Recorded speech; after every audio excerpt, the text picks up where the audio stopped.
इस वक्त एक बड़ी खबर आ रही है जेडीयू के संभावित मंत्रियों के नाम से जुड़ी हुई। इस वक्त ये बड़ी खबर, श्रवण कुमार, अशोक चौधरी, अब ये वो नाम जो जेडीयू की तरफ से इस वक्त सामने आते हुए संभावित मंत्रियों के नाम के तौर पर, जिसमें अब आपको पहले वाले पुराने चेहरे भी नजर आएंगे, तजुर्बेकार चेहरे भी नजर आएंगे। श्रवण कुमार, अशोक चौधरी जो इससे पहले भी मंत्रिमंडल का हिस्सा रहे, लेसी सिंह, मदन सहनी, तो जेडीयू की तरफ से वो संभावित मंत्रियों के नाम इस वक्त आप देख पा रहे होंगे।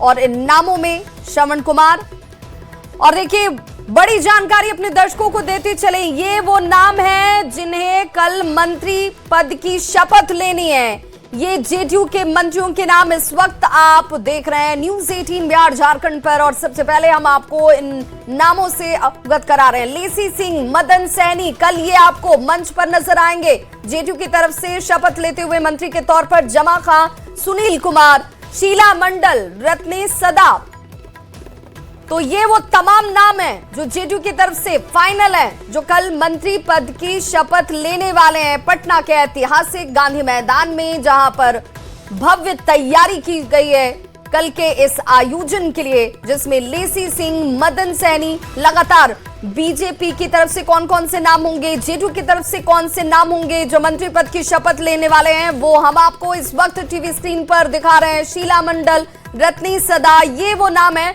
जो कल आपको मंच पर शपथ लेते हुए दिखने वाले हैं। संवाददाता आनंद अमृतराज हमारे साथ जुड़ गए।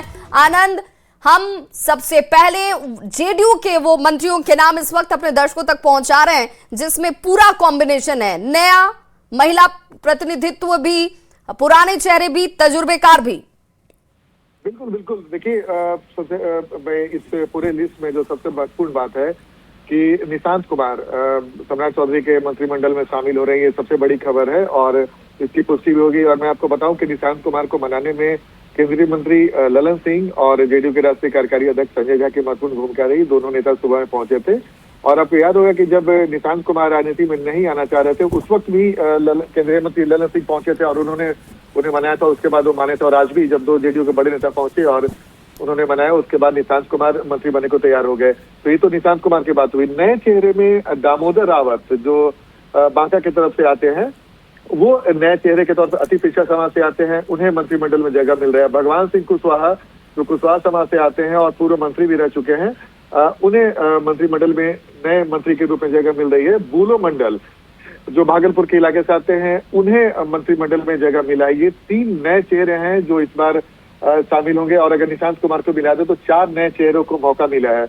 रत्नेश सदा इसके पहले भी मंत्री थे, वो दलित समाज से आते हैं, उन्हें भी मौका मिला है। शीला मंडल अति पिछड़ा समाज से आती महिला है, उन्हें भी जगह मिला है।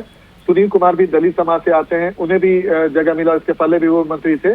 जमा खां एकमात्र अल्पसंख्यक विधायक जो एनडीए पूरे अगर एनडीए के 201 विधायकों की सूची डाले तो जमा खां एकमात्र मुस्लिम विधायक है जो मंत्रिमंडल में शामिल होंगे, इसके पहले भी मंत्री थे। मदन सहनी अति पिछड़ा समाज से आते हैं और वो भी मंत्रिमंडल में शामिल होंगे, वो भी पहले भी मंत्री थे। लेसी सिंह सवर्ण समाज से आती है, राजपूत समाज से, वो पहले भी मंत्री थी और एक बार फिर से उनको मौका मिला। अशोक चौधरी भी दलित समाज से आते हैं, उन्हें भी मंत्रिमंडल में जगह मिला, पहले भी वो मंत्री थे। श्रवण कुमार नीतीश कुमार के बेहद करीबी और कुर्मी समाज से आते हैं, वो भी इस मंत्रिमंडल में फिर से शामिल हो रहे हैं। विजेंद्र यादव समाज से आते हैं और नीतीश कुमार के सबसे पुराने सहयोगियों में से एक माने जाते हैं। वो बिहार के डिप्टी सीएम बने हैं, वो पहले से ही डिप्टी सीएम में मंत्री बन के शामिल हो चुके हैं।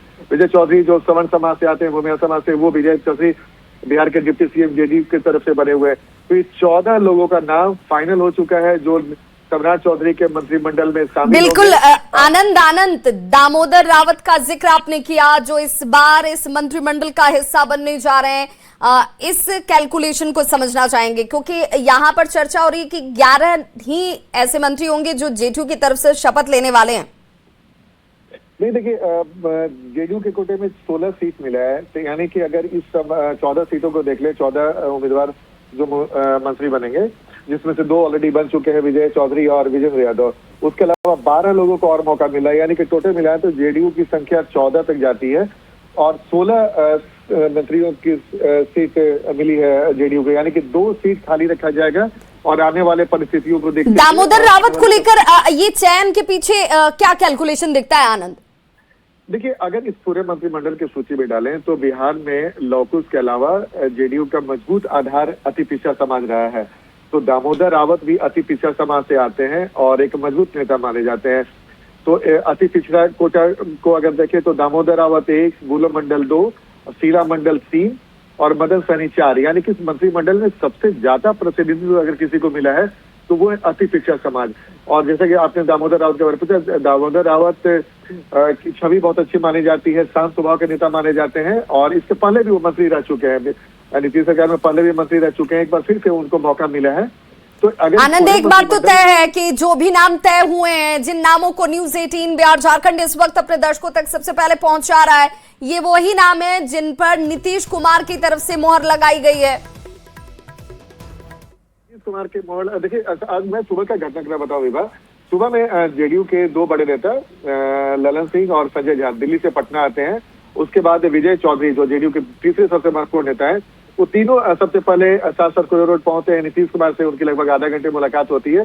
उस मुलाकात के बाद वो दोनों संजय झा के आवास से पहुंचते हैं और संजय झा के आवास में विजय चौधरी, ललन सिंह और संजय झा की मुलाकात होती है। तीनों बैठक होती है और 10 से 15 मिनट बैठक चलती है और उसके बाद वो तीनों नेता मुख्यमंत्री सम्राट चौधरी के 5 देशरत्न मार्ग आवास जाते हैं और वहां पे भी लगभग 15-20 मिनट मुलाकात होती है और उसके बाद फाइनल जो लिस्ट है जेडीयू की तरफ से वो दे दिया जाता है। सबसे महत्वपूर्ण एक कड़ी रही कि आज सुबह में अचानक से हैपनिंग तेज हुई और जो जेडीयू के जो 2 बड़े नेता थे पटना पहुंचे और उसके बाद इस पूरी लिस्ट पर मोहर लगाई और सबसे जो महत्वपूर्ण लिस्ट पर मोहर लगी वो थे निशांत कुमार की। तो ये पूरी लिस्ट जो इस वक्त हम आपको दिखा रहे हैं, जो हमारे दर्शक देख रहे हैं, ये जेडीयू की लिस्ट है और जेडीयू की लिस्ट में नीतीश कुमार ने अपने अधिकांश पुराने चेहरों पर भरोसा किया है और जो नए चेहरे भी अगर बने हैं। बिल्कुल, मेरा अगला सवाल यही था कि नए चेहरों में तो दामोदर रावत नए चेहरों में के तौर पर इसमें शामिल होते हुए आपको कल नजर आएंगे। अब सवाल ये भी कि निशांत के करीबियों के भी मंत्रिमंडल में शामिल होने की बात चल रही थी, लेकिन इन नामों को देखकर ऐसा लगता है कि ये वो चेहरे हैं जो इससे पहले भी मंत्रिमंडल का हिस्सा रहे हैं, तजुर्बा है और उसके अनुरूप ही चयन जातिगत समीकरणों को ध्यान में रखकर किया गया है। बिल्कुल, आपने सही कहा। अच्छा देखिए, भगवान सिंह कुशवाहा हैं, भले ही इस बार मंत्रिमंडल में नए विधायक के तौर पर आए हैं, लेकिन वो पहले भी मंत्री रह चुके हैं। उनको पहले भी मंत्रिमंडल में रहने का मौका मिल चुका है। दामोदर रावत भले ही इस बार नए चेहरे के तौर पर है, लेकिन वो भी पहले मंत्री रह चुके हैं। यानी कि 2 जो चेहरे हैं, बुलो मंडल और निशांत कुमार, ये नए चेहरे के तौर पर मंत्रिमंडल में शामिल होंगे।